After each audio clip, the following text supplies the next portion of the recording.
Bu görmüş olduğunuz tablonun değeri 69 milyon dolar. Evet, yanlış duymadınız. Bu tablo tamamen Photoshop ve 4D Cinema adlı bir software, yani bildiğiniz yazılımla yapılmış bir tablo. Dijital yani. Ama 69 milyon dolara satılmış. Neye bağlayacağım bunu?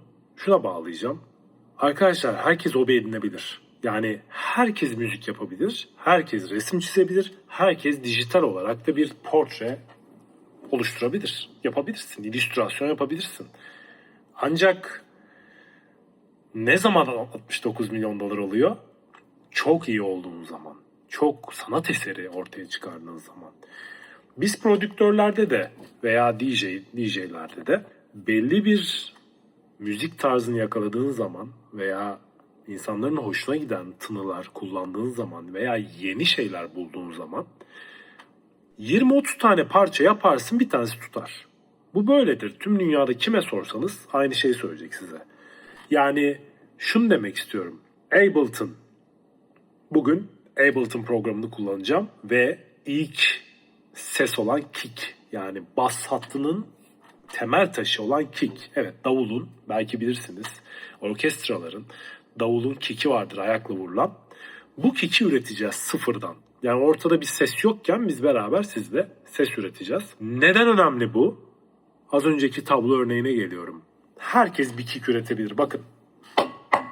Ben bunun kaydını alırım ve bununla şarkı yapabilirim. Ya siz de yapabilirsiniz bu arada. Udemy'den 300-400 TL'lik bir eğitim aldığınız zaman bunu yapacak kıvama gelebilirsiniz. Ancak bugün ne yapacağız? Club Ready.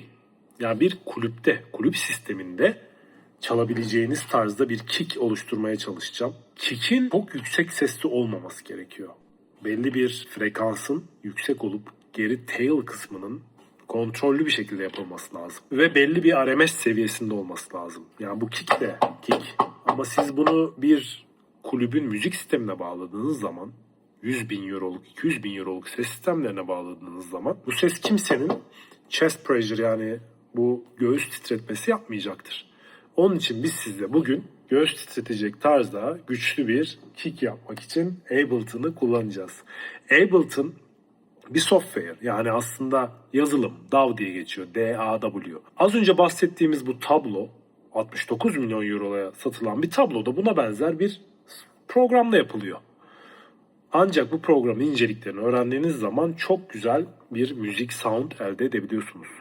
Bugün ilk bölümümüz kick nasıl üretilir, nasıl yüksek RMS'li, yüksek loudness seviyeli bir kick nasıl üretilir onu yapacağız. Kick üretme araçları çok fazla. Biz bugün Ableton'ın kendi operatör yani operatör programıyla bir tane kick oluşturacağız ve bu kick'i güçlü bir seviyeye çıkaracağız.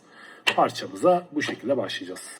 Evet arkadaşlar, şimdi Ableton programımızı açtık. İlk başta buraya bir kick koyuyorum. Sol tonu çok severim. Sol tam 50 Hz'de güzel bir kick oluyor. Sol olarak başlıyorum kicklerime. Şöyle bir kick yaptık. Şimdi buna bir ses kaynağı atacağız. Bakın, bu normalde çalmaz. Çünkü ses kaynağınız yok. Bir tane ses kaynağı oluşturuyoruz. Operator atacaktık. Operator'ı koydum. Şimdi bakın, Operator'la şu an stokta olan ses şu şekilde.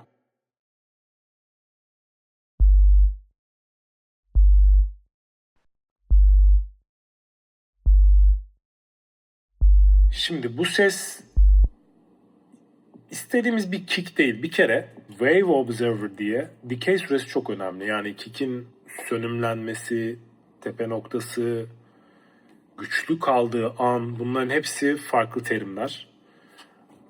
Ben genelde 130-140 BPM arası tekno müzik yapıyorum. Dolayısıyla hedefimde bir 200 milisaniyelik bir decay oluyor. Dolayısıyla bu yapacağınız sesi gözlemlemeniz lazım. Onun için de Wave Observer diye güzel bir plugin var. Öneririm. Hawkeye diye. Bunlar hep bunlar önemli şeyler. Çünkü oluşturduğunuz kick'in kaliteli olması, coloration, sağ sol, mono, frekans, faz, pitch envelope önemli. Bakın şimdi. Bu çok güçsüz bir kick. Kick'in amacımız şu an bir kick, güzel bir ses bulup ondan sonra bu kick'i saturator'la, işte filtreyle, equalizer'la biraz şekil vereceğiz. Ve nihayetinde güçlü, düzgün bir kick'imiz olacak. Şimdi öncelikle decay çok yüksek.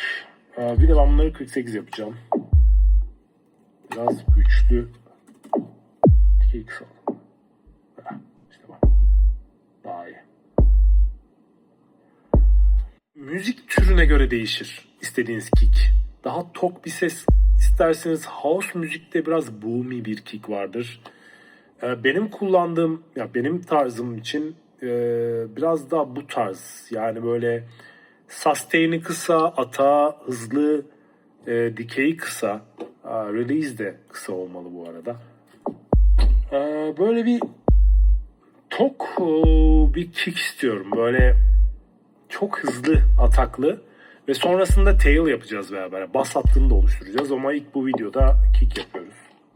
Bir kere pitch envelope 100'lerde. Onu da biraz kısmak istiyorum. Değişim fark ediyorsunuz değil mi?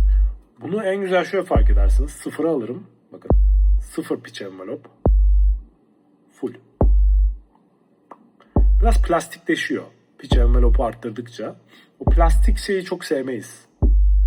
Şimdi bakın burada kick'imizin bu bir kalsın. 50 Hz tam istediğimiz yer. Yani tam böyle hem solün merkezi, minör ton çalışıyorum. 50'yi böyle 50, 51, 49 aralarını böyle tam peak, tepe noktası yapmaya çalışıyorum. Kick sizin BPM ayıracınız diyeyim. Yani koyduğunuz her kick doğru aralıklarla koyduğunuz zaman BPM'i hissettirir insanlara. Ama bazı şarkılarda, yani mesela buraya her vuruşta bir kick koyduk. Şimdi tekrar dinleyelim. Bu gerçek bir tekno müziği, 137 BPM. Bir tekno müziğin kick'i oldu şu anda. Az önce aralıkları azalttığım için 1/4 oranında aslında şarkıyı yavaşlatmış oluyorum. Çünkü insan kulağı direkt kick'i bir vuruş başlangıcı olarak değerlendirdiği için siz hangi ölçü başlangıcını, hangi barda kick duyarsanız o şarkının aslında BPM'i ona göredir. Yani şöyle yapan var tabii ki, 137 BPM'i 2 kick, biz şu an 4 kick koyduk görüyorsunuz. Bir loop'ta şu an bu. Bunu 2 kick'e yayan var ama o kick yerine başka güçlü bir perküsyon koyabilirsiniz. Mesela tom koyabilirsiniz. Bu da biraz kulağa 137 BPM gibi hissettirir. Ama doğrusu her barda bir kick olmaz. Yani böyle. Şimdi buradan yapmamız gereken şey, benim yaptığım daha doğrusu. Önce bir kere kick'in frekans aralığına bakıyorum. Bakın güzel homojen dağılmış bir kick. Saturatörle bunu biraz arttırmamız gerekiyor. Biraz daha doygun bir kick lazım. Wave Observer'dan da bakın kick'imizin buradan decay süresini net olarak görebiliyoruz. Muazzam bir gözlem aracı. Yani benim muhtemelen bu elim ayağım. Çünkü buradan sesin her şeyine bakabiliyorsunuz. Yani mono mu, işte coloration, mid, phase, side, stereo, sağ sol dengesi, faz çakışması falan her şeyi görebiliyorsunuz. Clipping fazlaysa LRA, PLR.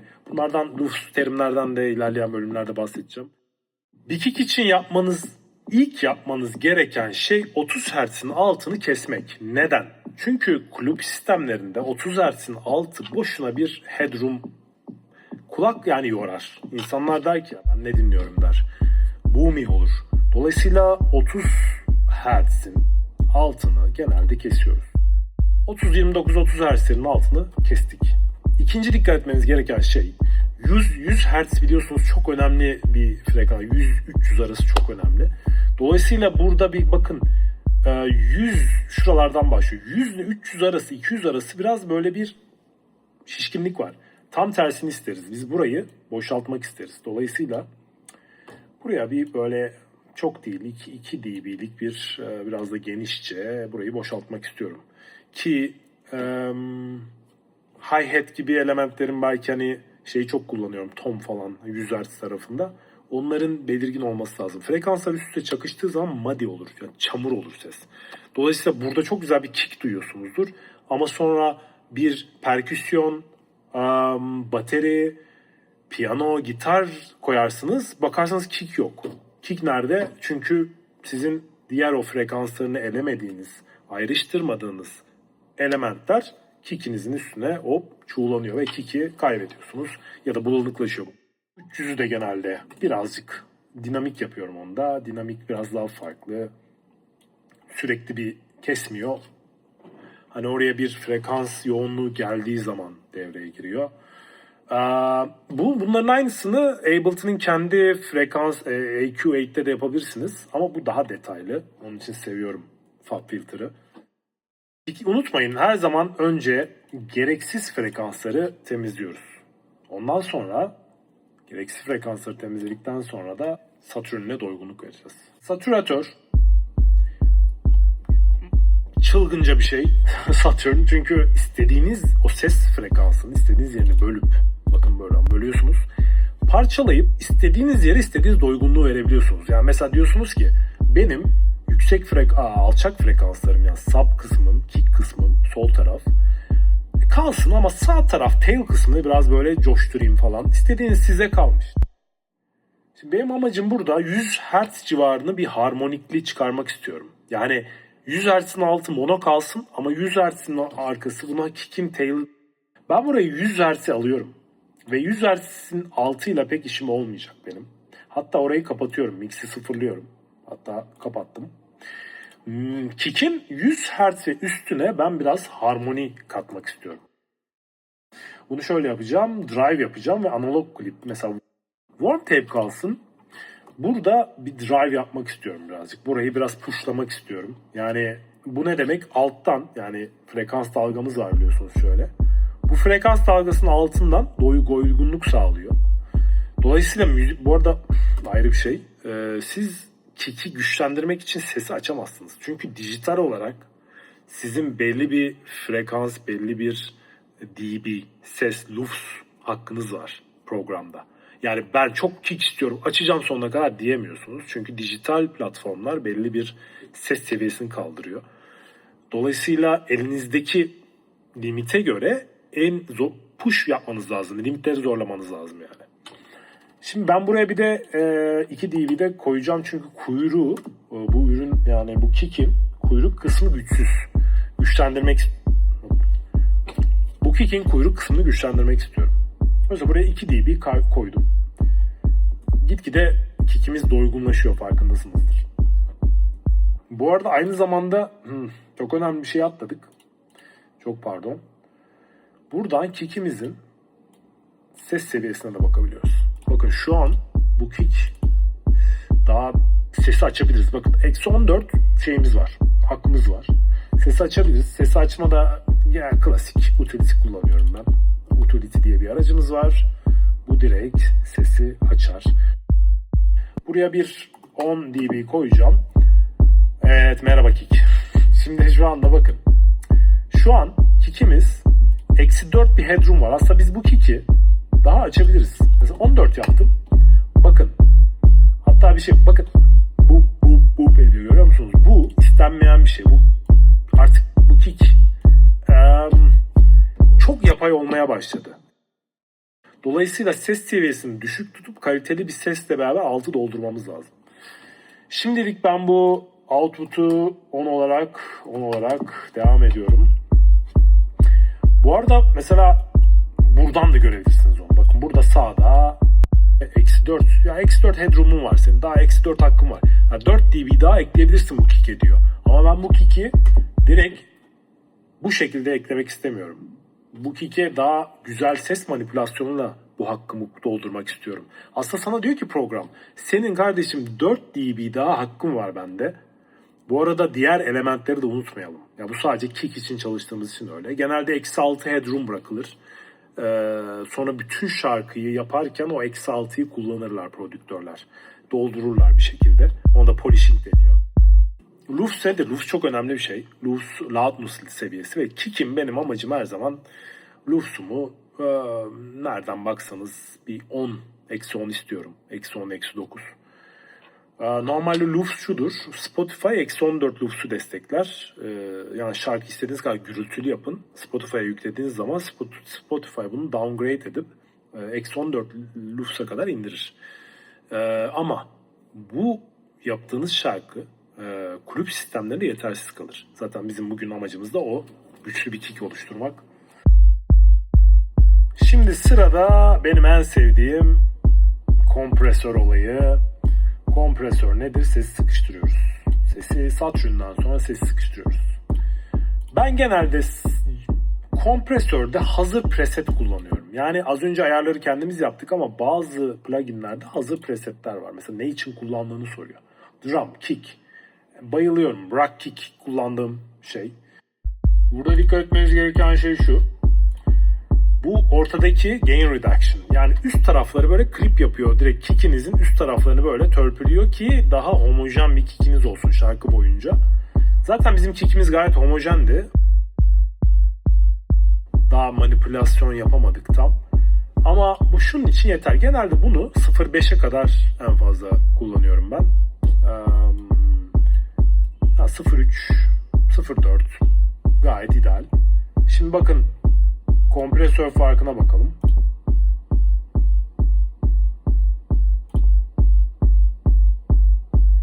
Ya sesi yükseltmiş gibi oluyorum ama değil aslında. Yani sesi yükseltmiyorum. Sesi kompres ediyor. Belli bir threshold'un altını baskılıyor. Ses size yüksek gibi geliyor ama aslında volümle hiçbir şekilde oynamıyorum.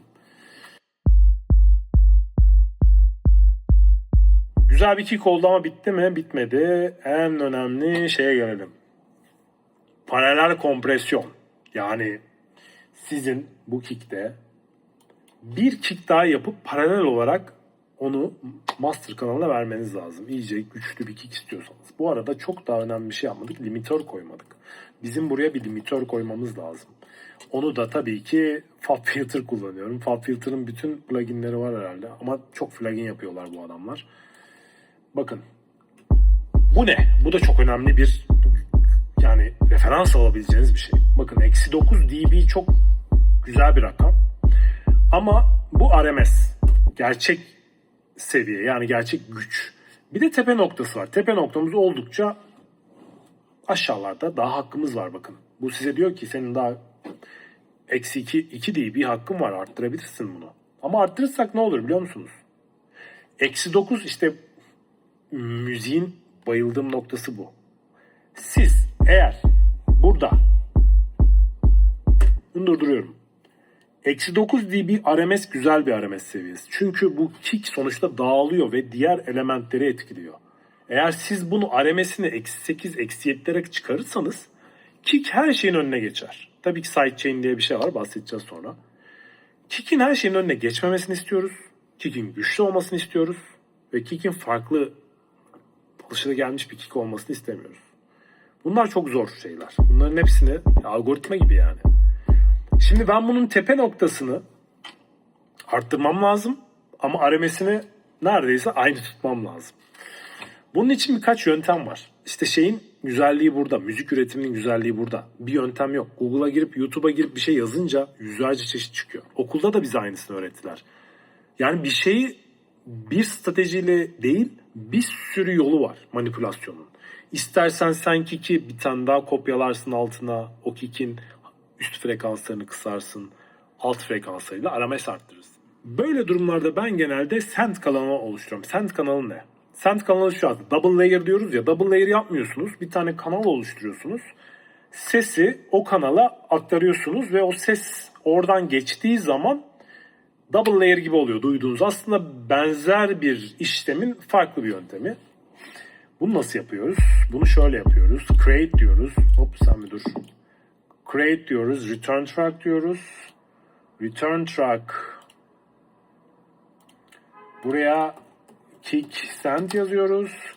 Ve buraya da plugin koyuyoruz. Sesi güçlendirecek şeyler koyuyoruz. Mesela burada da mesela size hazır plugin yapacağım. Bu başka bir kanal bu arada. Bu kanalımız buna yollayacağız. Bunun için de şöyle bir şey yapacağım. Bass'tan Yok, hayır. Fast değil. Drums'ta çok güzel, çok sevdiğim bir şey var benim. Bu Click Modifier, bakın şimdi beraber gözlemleyelim mi? Şimdi ben bu L2'yi kapatıyorum ve main'e koyuyorum. Çünkü artık sendimiz var. Yani bu main kanaldan send kanalına yollayıp, pardon, kick kanalından send kanalına yollayıp main'de çıkışı olduğu için çıkışını main'de gözlemlememiz lazım. Şimdi ben bu,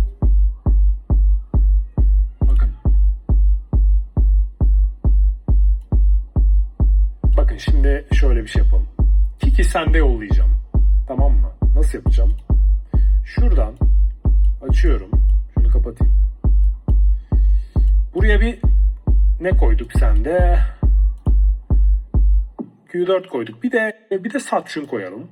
Saturn'le hazır bir drive modu da kullanabiliriz. Mesela drive'ın tübü çok kullanırım. Drive'ın tübde burayı arttırmayacağız. Burayı arttıracağız. Aynen öyle. Drive'ın tüb güzel bir preset. Az önce yaptığımıza benzer bir şey.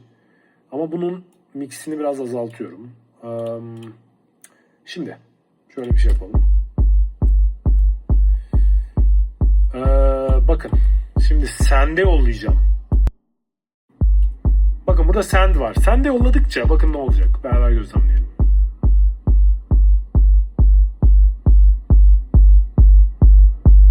Nasıl artıyor görüyor musunuz? Ya RMS de artıyor ama tabii ki bunu çözeceğiz beraber. Nasıl çözeceğiz mesela? Şöyle çözeceğiz. Diyeceğiz ki sende. Kardeşim sen, ben, pardon şöyle yapalım. AQ8 koyacağım. Bakın bu da plugin'in Ableton'ın kendi şeyi. Biraz daha primitif görünüyor ama ben diyeceğim ki buna, kardeşim benim RMS istemiyorum. Çünkü RMS'im güçlü. Sen bana bu kick'in 100 Hz üstünü sadece güçlendir. Bakalım ne olacak. Yani bakın şu anda bu kick güçlü olan kısmı aslında güçlenmiyor. Bunun alt tarafı sende gidiyor. Giden şey çok az. Sende bayağı yollamamız gerekiyor bakın. Tam görevini yapsın istiyorum. Yani gain reduction olsun. Yani tam böyle o limiti kullanmanız gerekiyor. Dolayısıyla buradaki send de ayrıca buradan da bir şey vereceğim. Benim amacım Q4'ü birazcık sıfıra yaklaştırmak ki doygunluk artsın. Satürn'de çalışıyor güzel. Şimdi bakın. Ses bakın clipping oldu. Bu da olsun güzel. Clipping ne demek? Clipping istemediğimiz bir şey. Şu anda -3 fazlayım. Yani diyor ki bu adam. Kardeşim sen kick'i o kadar güçlü yaptın ki. Bakın RMS hala -8'lerde, 9'larda. Biz ne yaptık? Az önceki taktikle sadece onun top 3 üst kısmını, yani aslında böyle mid ve high frekanslarını boostladık. Böyle oldu. Şöyle bir şey yapacağız. Diyeceğiz ki bu send bana çok fazla.